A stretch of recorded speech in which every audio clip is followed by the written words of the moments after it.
L'exemple suivant va nous montrer comment se servir des équivalences pour transformer les unités de mesure de pression.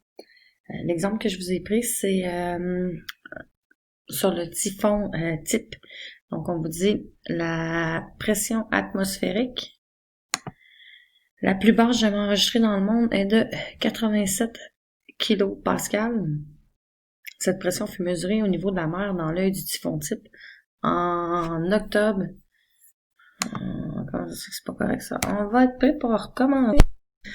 L'exemple suivant est pour vous montrer comment on se sert des équivalences pour transformer les unités de pression.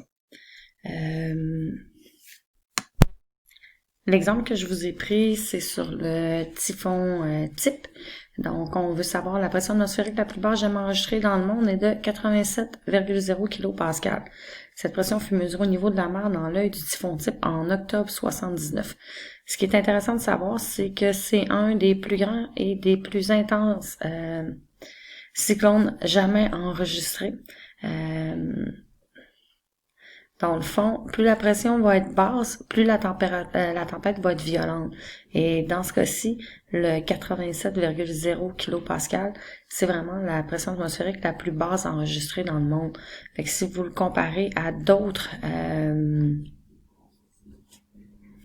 cyclones tropicaux, mais vous allez vous rendre compte que réellement, on avait des vents jusqu'à 305 km/h.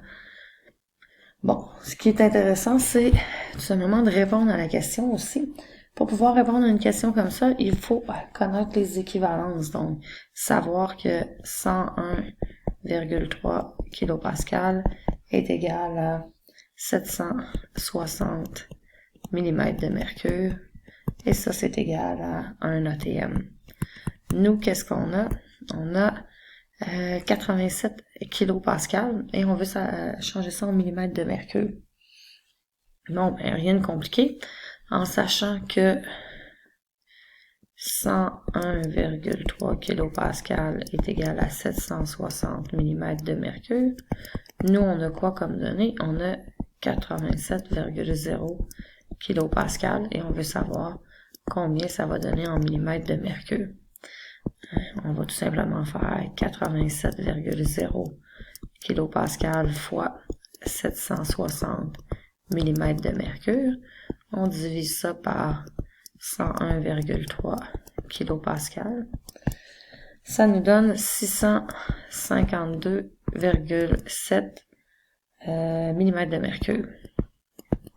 Maintenant, si on regarde les chiffres significatifs, lorsqu'on regarde ici, on considère que c'est des constantes, donc chiffre significatif infinitésimal. On regarde notre valeur qu'on a ici.